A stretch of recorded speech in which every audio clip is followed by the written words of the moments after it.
Assalamualaikum warahmatullahi wabarakatuh. Salam sejahtera bagi kita semua. Hari ini kita akan mempelajari tentang digital instrument. Berikut ini adalah blok diagram dari digital instrument. Jadi digital instrument itu terdiri dari ada measurement device-nya, sensor, transducer, dan aktuator. Kemudian dari sensor ini perlu diubah analog to digital converternya, baru nanti masuk ke microcontroller atau komputer. Jadi ini secara umum blok diagram dari digital instrument. Nah, di sini kita akan lebih menekankan ke microprocessor, microcontroller, and computer. Secara umum tadi dibuat detail seperti ini. Kalau tadi hanya 3 blok diagram, nah ini lebih detailnya. Jadi sensor, transducer, atau aktuator controller itu menerima dari physical process. Physical process itu bisa suhu, tekanan, dan lain-lain. Nanti masuk ke sini, kemudian masuk ke interface, terus masuk ke digital system. Nanti ada digital computer, operator interface, dan peripheralnya. Nah, kita lihat. Jadi peran microcontroller atau komputernya ini nanti secara umum data acquisition, ada 3: data acquisition, data processing, dan control. Nah, yang dimaksud dengan data acquisition itu data handling function. Jadi ini data handling function ini menghandling data atau menangani data. Dia fungsi-fungsinya data acquisition, data processing. Jadi misalnya kalau dia sinyalnya sinyal suara, mesti diproses dulu, entah dijadikan Fourier transform supaya domainnya jadi domain frekuensi dan lain-lain. Kemudian bisa information extraction, data compression, decompress, ataupun interpretation, di record, direkam, atau disimpan, di storage, and communication. Ini peran microprocessor, microcontroller, dan komputernya. Kemudian ada juga instrumentation control. Jadi sensor, aktuator, dan lain-lainnya, sistem resource itu dikontrol oleh microprocessor atau microcontrollernya. Jadi yang tadi ada bagan ini itu semua ini butuh data acquisition atau data handling, dan juga tadi kontrol aktuator maupun sensornya. Kemudian peran lainnya ada human machine interface. Jadi kalau di sini ada operator interface, itu nanti human machine interface-nya. Jadi kita bisa melihat, kita bisa mengatur dari digital instrumentnya. Kemudian experimentation and procedural development. Jadi dari microcontroller biasanya kita mentesting, membuat prototyping. Itu juga salah satu peran microcontroller. Kemudian ada juga reporting and documentation. Jadi nanti data-datanya bisa di-save atau di-record di microcontroller atau microprocessor itu. Jadi di sini ada peripheral, bisa berupa memori eksternal, atau nanti bisa juga LCD dan lain-lain. Jadi ini secara detail dari blok diagram microprocessor atau microcontroller yang digunakan di digital instrumentation. Nah, kita lihat secara arsitektur. Jadi microprocessor dan microcontroller itu beda. Nah, microprocessor umumnya digunakan di sebuah komputer. Nah, di komputer sendiri microprocessor itu tidak bisa berdiri sendiri. Jadi dia butuh ada sistemnya, ada OS-nya, BIOS, operating systemnya, terus ada RAM-nya, memorinya, input-output portnya, dan peripheralnya. Jadi microprocessor ini tidak bisa berdiri sendiri, melainkan butuh dukungan dari beberapa komponen lainnya. Nah, microprocessor yang paling umum tuh Intel, AMD, dan lain-lain. Sekarang juga ada microprocessor dari Apple. Lanjut ke microcontroller. Nah, di microcontroller ini dia beda dengan microprocessor. Kalau microprocessor itu dia masih pisah-pisah antara memori, kemudian ada input output dan lain-lain. Sedangkan di microcontroller ini dia sudah compact. Jadi microcontroller itu sebenarnya komputer yang skala kecil, tapi dia jelas kalau skala kecil memiliki fitur yang lebih sedikit, tapi low power biasanya. Nah, intinya dia memori dan semua komponen ya di microcontroller itu dia sudah include di sana jadi satu. Tapi dia tetap butuh clock biasanya dari luar, ataupun kalau sensor input outputnya itu juga perlu dimasukkan dan lain-lain. Cuma secara umum microcontroller ini dia lebih compact dibandingkan mikroprosesor. Ya bisa dianggap sekarang mini atau mikrokomputer lah. Oke, kita bahas lebih detail ke microcontrollernya. Nah, ini kita lihat di microcontroller itu ada CPU-nya, ada control processing unit-nya atau brain-nya atau otaknya. Kemudian ada ROM, read only memory. Jadi ini ROM ini permanen, jadi dia tidak bisa di delete. Kemudian ada RAM, random access memory. Nah, ini dia yang ketika dijalankan maka memori atau simpanan yang di program itu masuk ke sini dulu, nanti bisa ditukar kemana-mana. Jadi ini blok diagramnya dari memorinya. Lanjut ada EEPROM. Jadi kalau tadi ada ROM yang tidak bisa dihapus, nah ini EEPROM ini yang bisa dihapus. Atau selain EEPROM ada EEPROM, karena di EEPROM ini biasanya dihapusnya dia butuh effort yang lebih, sedangkan EEPROM ini didesain untuk dihapus secara electrically, jadi lebih mudah untuk menghapusnya. Kemudian di sini juga ada IO control and status register. Jadi di sini ada register-register dari microcontroller. Ini ya nanti gunanya untuk kita menyimpan memori untuk perhitungan-perhitungan yang singkat ada di sini. Oke, ada juga advanced memory seperti flash memory. Jadi kalau kita lihat microcontroller yang sekarang itu biasanya ditulis di spesifikasinya itu flash memorinya berapa, kemudian biasanya sama satu lagi ya, RAM biasanya mungkin. Jadi flash memory sama RAM-nya tuh biasa dicantumkan.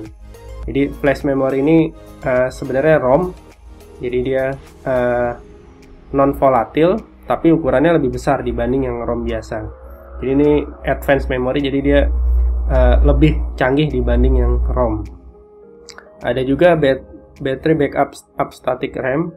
Ini juga lebih besar lagi data space-nya. Kemudian ada field programming or reprogramming.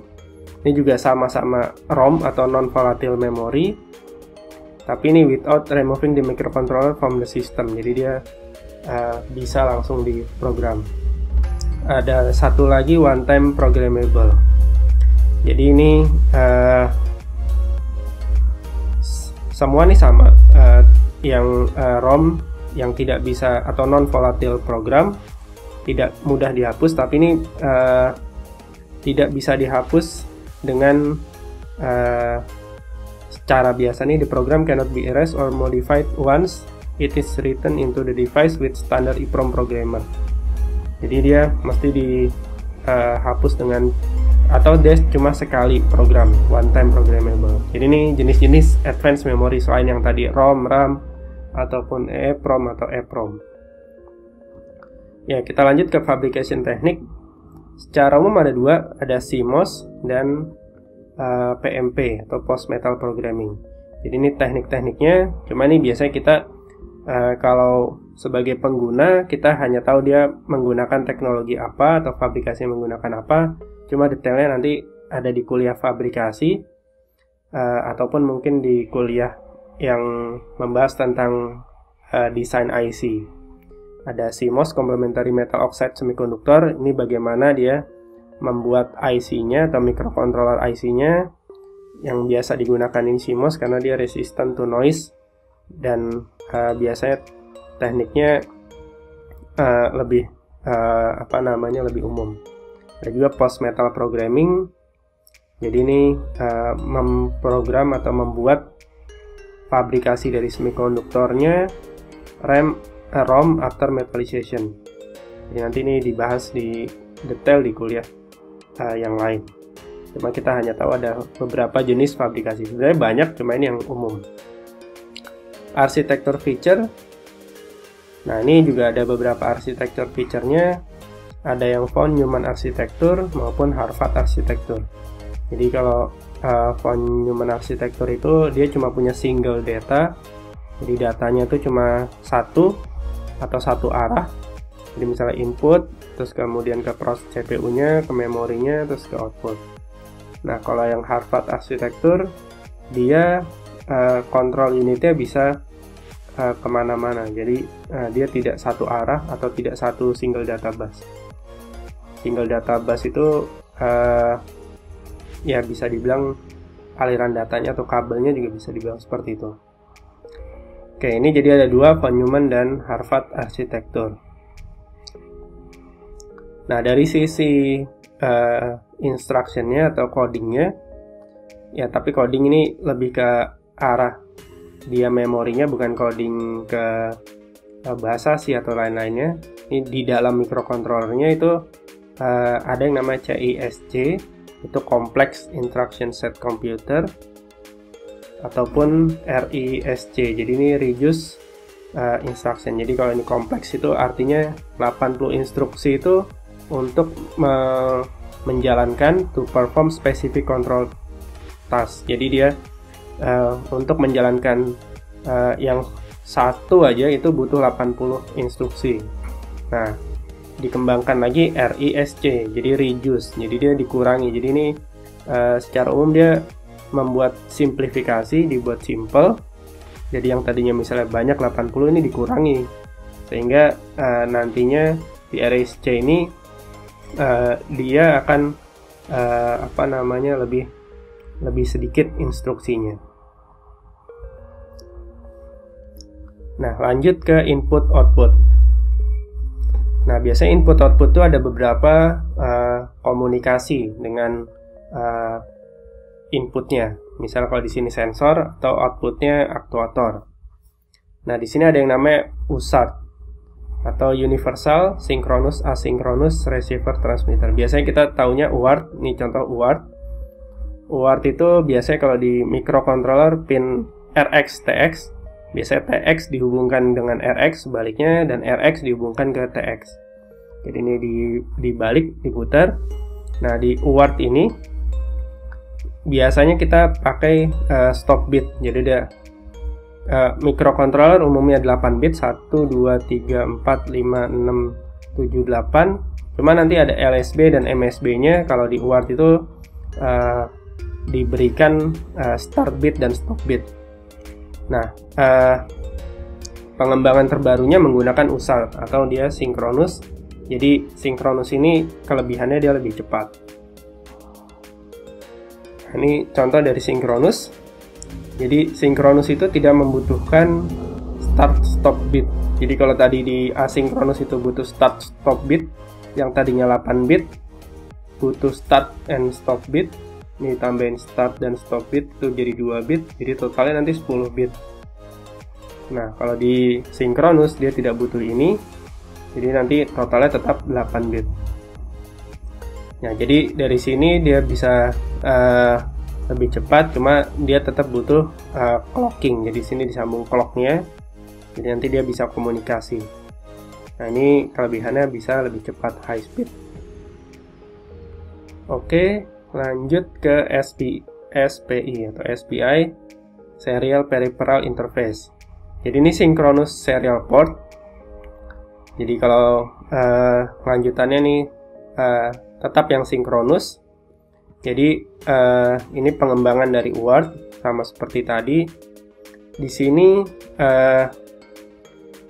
SPI ini menggunakan pin-pin MOSI, MISO, SS dan SCLK. Jadi nanti jika mendukung SPI ini akan gini. Biasanya apa ya? SPI itu kamera setahu saya. Nanti coba dicek lagi. Lanjut ke I2C, Integrated Circuit Bus. Jadi nah di sini I2C ini biasanya kalau di microcontroller itu SCL dan SDA. Jadi nanti ada SCL dan SDA itu port 4A5. Nanti bisa dilihat nih kalau di Arduino Nano A4A5 itu untuk SCL SDA. Nah ini biasanya untuk yang kalau kita mau punya sensor yang banyak. Jadi ini biasa digunakan untuk two line multi master multi slave. Jadi ada satu ibunya gitu, misalnya ini banyak anak-anaknya. Jadi dia punya berbagai macam sensor yang bisa kita monitor. Jadi ini I2C, Integrated Circuit Bus. Nah, ada lagi yang namanya CAN atau Control Area Network Bus, bisa juga disebut CAN bus. Nah, ini mirip sebenarnya dengan I2C, cuma ini lebih umumnya digunakan di automobil, itu berarti di mobil yang sekarang untuk industrial control. Jadi ini kalau misalnya without CAN, dia semuanya harus dihubungkan. Nah, tapi kalau dengan CAN bus ini cukup satu bus. Jadi nanti dia bisa komunikasi antara satu dengan yang lainnya. Baik, ini referensi buku yang bisa dibaca. Cukup sekian kuliah hari ini. Semoga bermanfaat. Assalamualaikum warahmatullahi wabarakatuh.